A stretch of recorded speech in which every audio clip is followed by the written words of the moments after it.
असं कळतंय. नेमकं काय घटना आणि काय सांगता? बघा, महानगरपालिकेला या ठिकाणी 20 बस प्राप्त झालेल्या आहेत. पहिले 4 बस आले होते, त्याच्यानंतरनं 16 बस या ठिकाणी आले.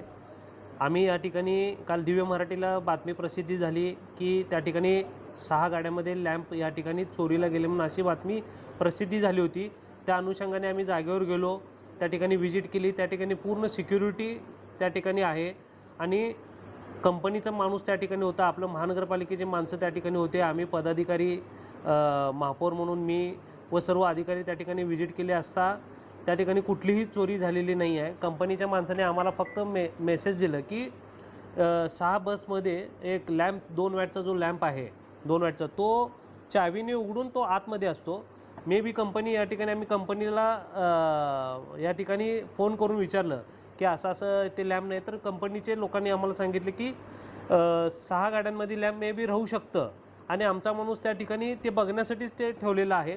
आणि ते जे काय कमी आहेत लॅम्प त्या ठिकाणी 6 गाड्यामध्ये लॅम्प कमी असेल तर ते आम्ही त्या ठिकाणी बसवून घेऊ आणि मगच आम्ही RTO पासिंगला पाठवू असं कंपनीच्या वतीने त्या वरिष्ठ अधिकाऱ्यांनी सांगितलेलं आहे. मग चोरी वगैरे हा कुठलाही प्रकार त्या ठिकाणी नाही आहे, कारण का आपण 2 शिफ्टमध्ये त्या ठिकाणी 4-5 माणसं नेमलेली आहेत आणि रजिस्टर मेंटेन केले की कोण आलं आणि कोण गेलं. या ठिकाणी कुठलीही चोरी झालेली नाही. आम्ही व्हिजिट केली असता या ठिकाणी सिद्ध झालेलं आहे.